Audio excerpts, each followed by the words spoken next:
Bom dia, escola. Bom dia. Bom dia para você de casa aí que nos assiste. Que bom estar na sua companhia, mais ainda estar na companhia de Deus. Bom dia, bem. Bom dia, Pai. Bom dia, Igreja do Senhor Deus. Bom dia. Bom dia para você também de casa. É muito bom estarmos nós dois reunidos mais uma vez na presença de Deus para cultuarmos e adorarmos a Ele, né?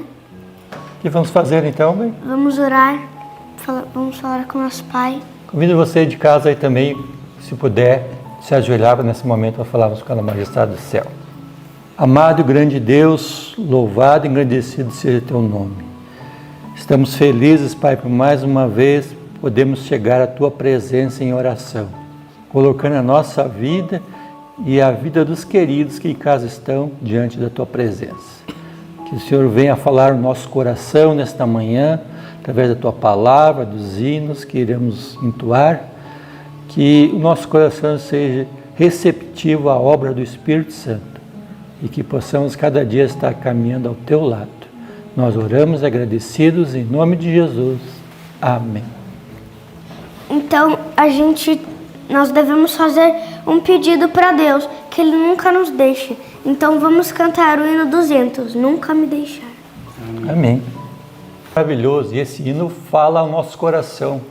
Você já andou em algum destino e se perdeu no caminho? E olha só o que o hino fala. Se nós seguir o caminho do mundo, nós vamos nos perder.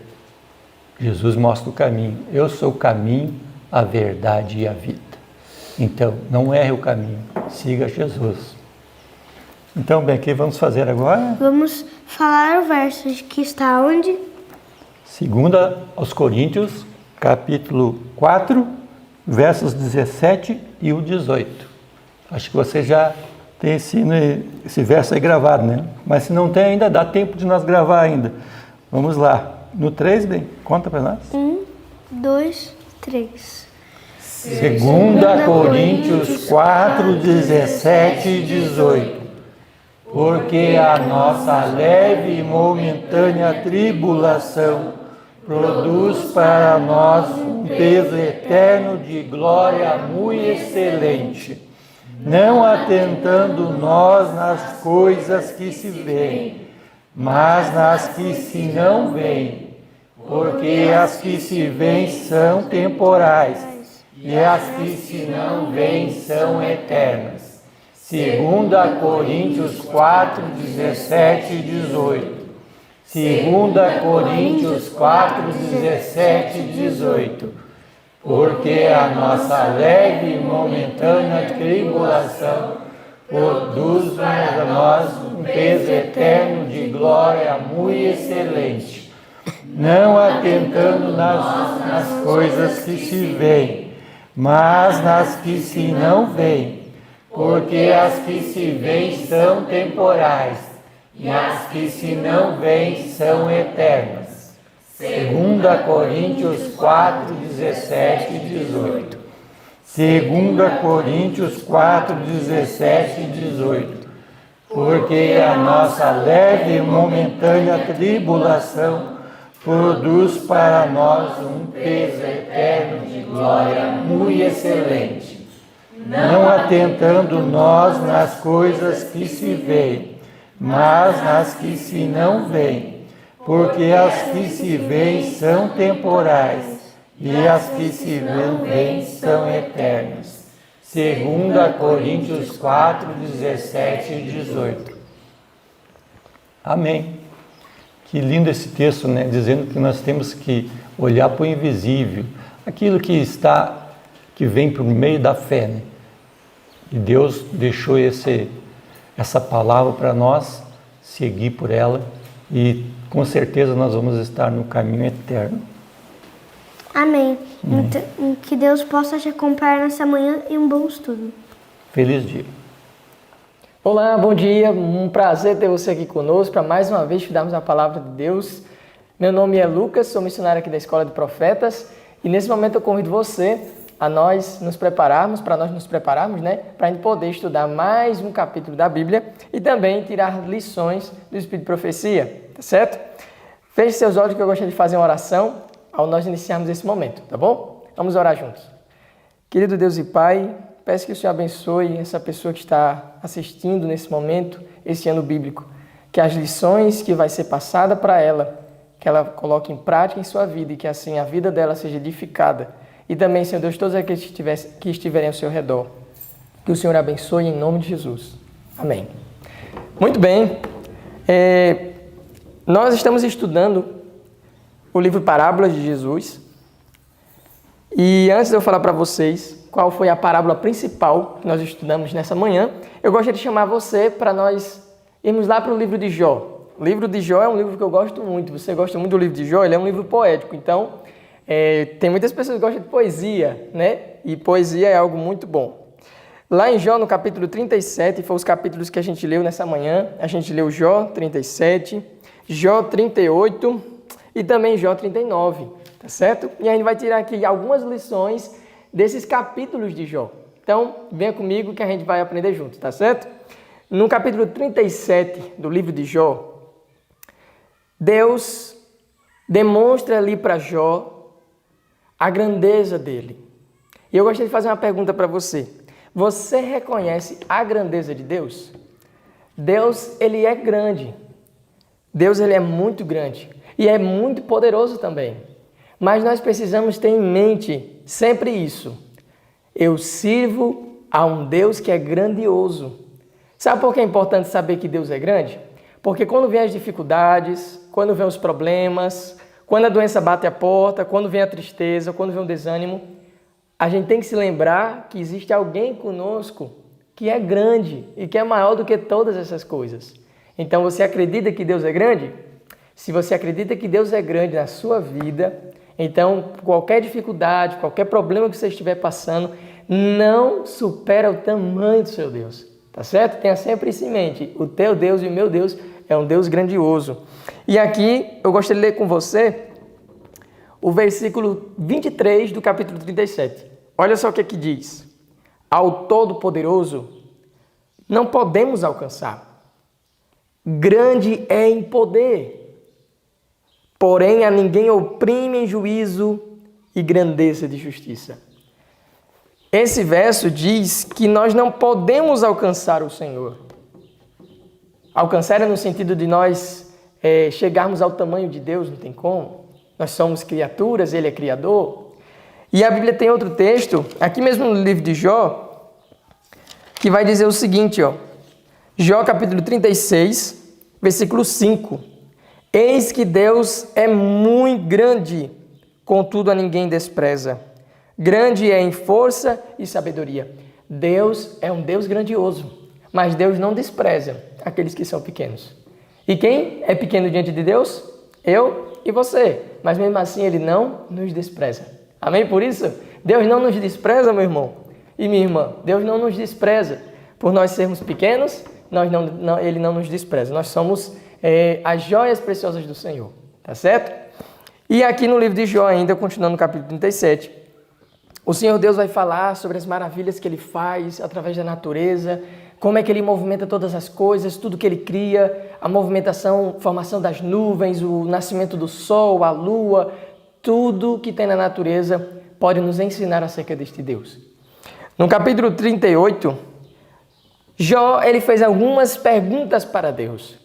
E no capítulo 38 é o momento de Deus responder agora para Jó, fazer perguntas para Jó, para saber se ele vai responder. E eu gostaria de perguntar para você. Pode até parecer uma pergunta engraçada, mas você já imaginou se Deus te fizesse perguntas, o que você diria para Ele? Muitas das vezes nós questionamos Deus, não é? A gente pergunta, Senhor, por que isso está acontecendo? Senhor, por que isso, isso e isso? Mas e se um dia você e o Senhor sentassem frente a frente e Ele começasse a fazer perguntas para você? Você saberia responder? Eu vou dizer logo a minha opinião. Eu não saberia responder. Até porque Deus ele é infinito em sabedoria. Então, quando nós estamos perto de pessoas que têm mais conhecimento do que nós, a gente meio que fica sem saber o que dizer diante das perguntas que nos é feita. Não é verdade? Porque a gente não tem o mesmo conhecimento daquela pessoa, então a gente fica pensando, o que eu vou responder agora e tal. Mas com Deus é muito maior do que isso. Ele é o dono da sabedoria, ele é a fonte da sabedoria. E aqui o Senhor ele começa a perguntar a Jó. Olha o que diz no verso 3 do capítulo 38. Agora cinja os teus lombos, Jó, se levanta, se prepare, que eu vou perguntar a você e você vai me ensinar. Olha só, Deus usou aqui uma linguagem bem, pode até se parecer engraçado, como se Jó fosse ensinar Deus.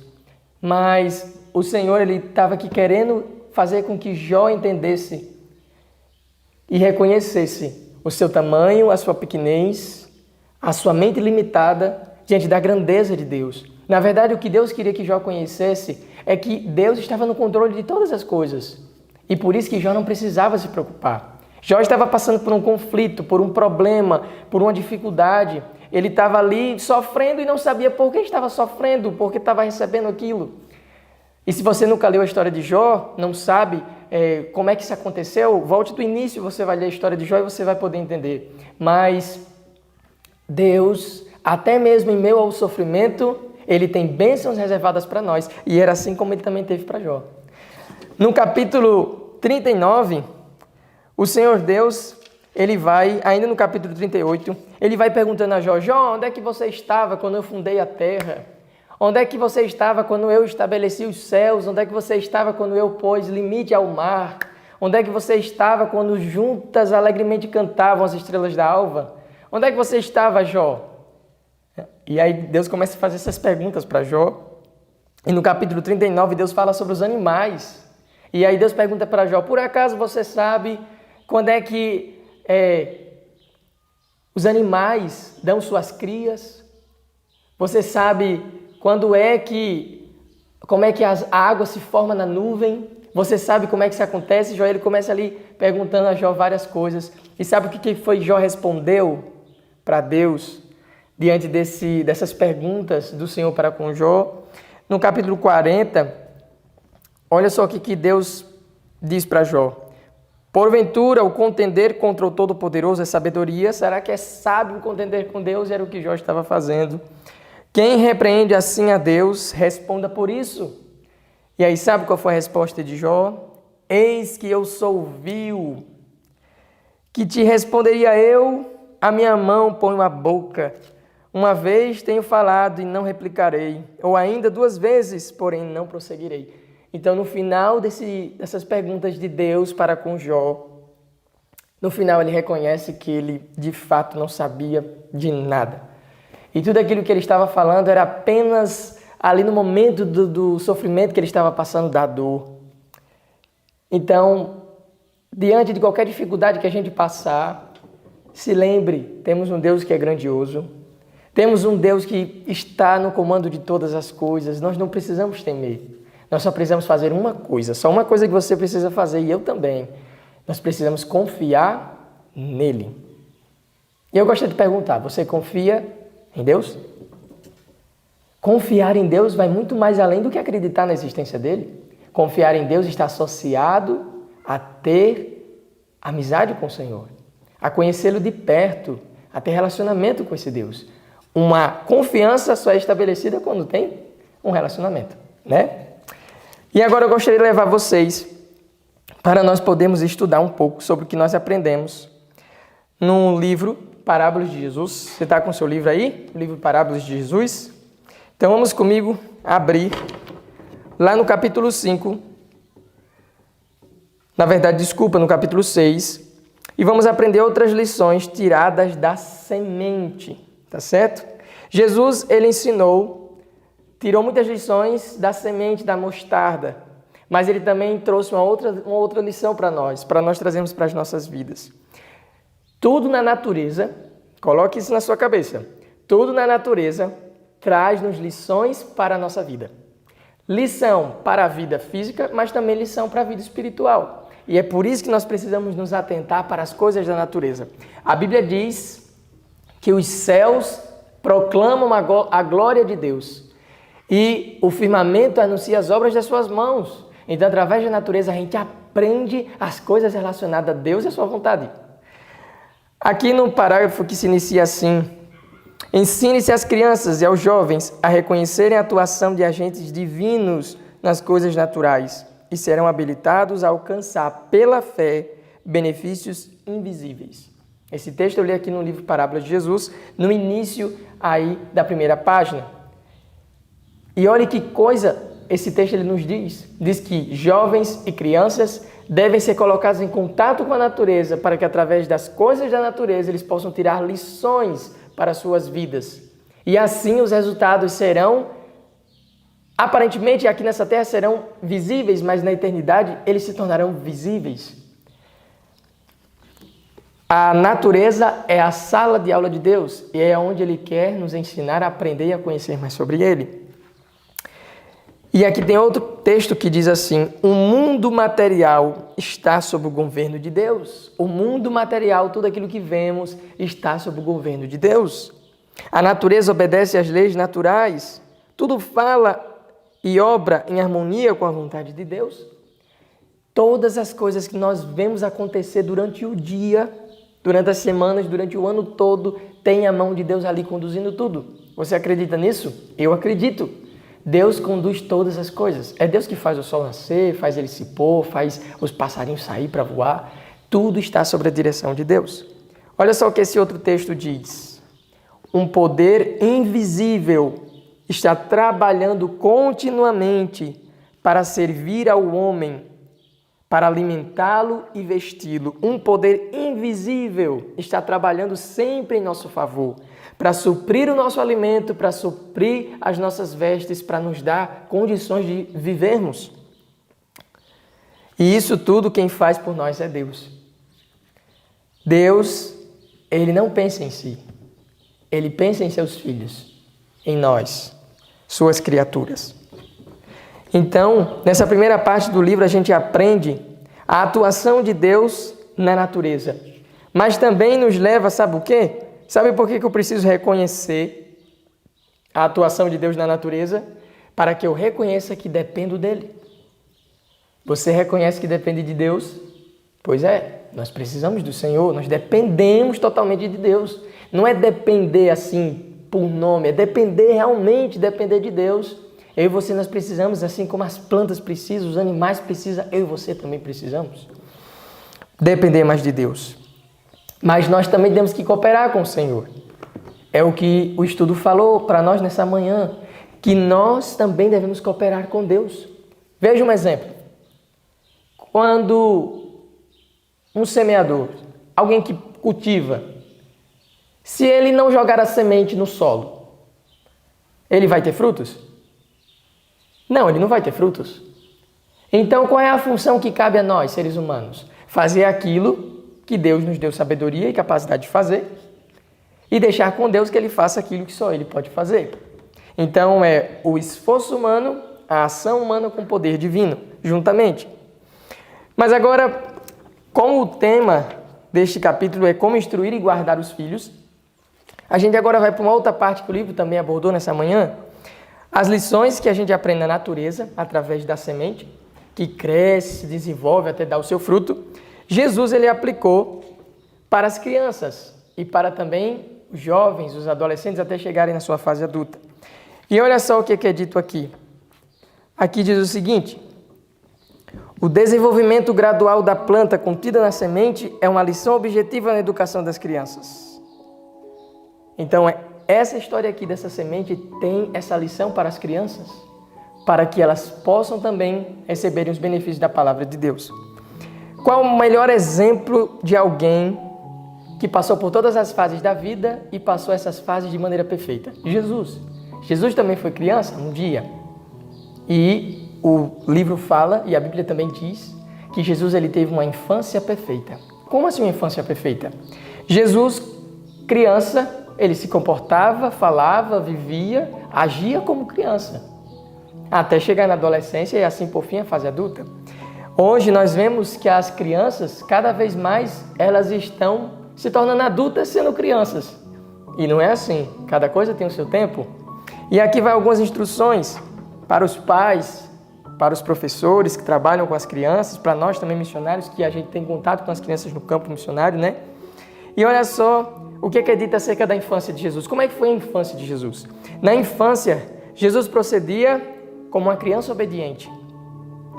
Falava e agia com a sabedoria de criança e não de homem, honrando os pais e cumprindo-lhe os desejos em coisas úteis, de acordo com sua aptidão infantil. Então Jesus, quando ele era criança, colocavam ele em trabalhos de criança, em coisas que ele podia fazer ali na sua infância. Tá certo? Então, pais, deem tarefas aos seus filhos, que são pequenos, mas deem tarefas que eles, como crianças, poderão fazer. Não dê tarefa de adulto para uma criança que ainda está aprendendo, que ainda está crescendo, não é? Deixe com que cada coisa siga o seu tempo. E aqui vai algumas orientações que a palavra inspirada nos fala para nós que lidamos com as crianças. Diz o seguinte: aqui nos é sugerido o dever dos pais e mestres. Seu empenho deve ser cultivar as tendências dos adolescentes para que em cada fase de sua vida representem a beleza natural apropriada a esse período, o período da infância, desenvolvendo-se naturalmente como as plantas do jardim. Tá vendo? Então Jesus contou a história lá da semente. E dessa história a gente tira lições, tanto para a nossa vida física, vida adulta, como também para a vida das crianças. Então aqui vai algumas instruções para você aí anotar e você praticar aí na sua casa, juntamente com seus filhos.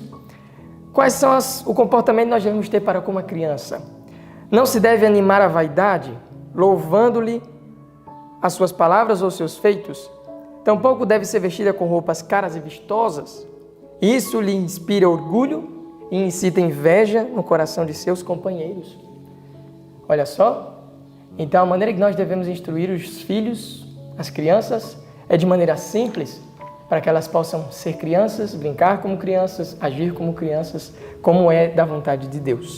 Tá certo? E a outra lição que a gente tira é que tudo aquilo que a gente planta, a gente vai colher. É assim na natureza, também é assim nas nossas vidas. Toda palavra, toda atitude que a gente fala, são sementes que nós estamos lançando. E tem uma frase que diz assim: não regue, não plante coisas que Deus não regaria. Então, temos que observar o que é que nós estamos falando, as atitudes que estamos tomando, porque tudo isso são sementes que a gente vai jogando ao longo do caminho da nossa vida. E, se não forem sementes jogadas com sabedoria, nós iremos colher, vamos ter uma colheita, mas não vai ser de frutos bons, e sim de frutos ruins, né? Mas agora, para nós terminarmos, tem um último parágrafo que diz o seguinte: a bênção do Senhor repousa sobre os que assim trabalham com a terra, preparam a terra, aprendendo da natureza lições espirituais. Deste capítulo nós teremos lições para muitas idades e a gente deve levar essas lições para as nossas vidas também. Aqui diz que quando a gente cultiva o solo, o obreiro, ele vai cada vez mais sendo moldado pelas mãos do Senhor. Conquanto não deva desprezar a instrução que lhe é possível colher das mentes experimentadas e da informação que homens inteligentes têm para fornecer, deve colher lições por si mesmo. Isto é parte de sua instrução. O cultivo do solo provar-se-á uma educação para a alma. Então, quando a gente trabalha com a natureza, Jesus vai trabalhando em nosso caráter e vai nos moldando. Aqui na escola, como vocês sabem, nós temos esse hábito de trabalharmos com a natureza, porque esse foi o método que Deus ensinou. Trabalhar com a natureza, aprender com as lições que tem nela para trazer para a nossa vida, para a gente poder aplicar na vida de outras pessoas. Então, siga esses conselhos que a Bíblia dá, pratique essas instruções, você que é pai, você que é mãe, busque educar o seu filho da maneira que Deus quer que ele seja educado. Deixe com que o tempo leve os seus filhos a amadurecerem até chegar à fase adulta. Não queira avançar o sinal, tá certo? Então, se esse é seu desejo, se essa é a sua vontade, eu gostaria de chamar você e fazer uma oração e pedir que o Senhor nos use como instrumentos para ajudarmos os outros a também se tornarem instrumentos nas mãos de Deus. Vamos orar. Senhor, querido Pai, quantas lições nós podemos aprender através da Tua palavra, do Espírito Profecia. Muito obrigado, Senhor Deus, pelo capítulo que lemos de Jó, por saber que o Senhor está no controle de todas as coisas e quem somos nós diante da Tua sabedoria. O Senhor é sábio e sabe agir com sabedoria, que nós confiemos no Senhor cada vez mais. Obrigado, Senhor Deus, pelo capítulo do Parábolas de Jesus, pelas lições que nós aprendemos, tanto para nós adultos, também para as crianças, e também da importância de aprender, Senhor, as coisas que estão na natureza que o Senhor deixou para nós. Abençoe essa pessoa que está em casa, esse pai, esta mãe, este jovem, essa criança também que está nos assistindo, e que cada um de nós cresçamos em graça, em sabedoria e estatura diante do Senhor. Pedimos a Tua bênção e Te agradecemos por tudo em nome de Jesus. Amém. Então, um forte abraço, fica com Deus e até a próxima.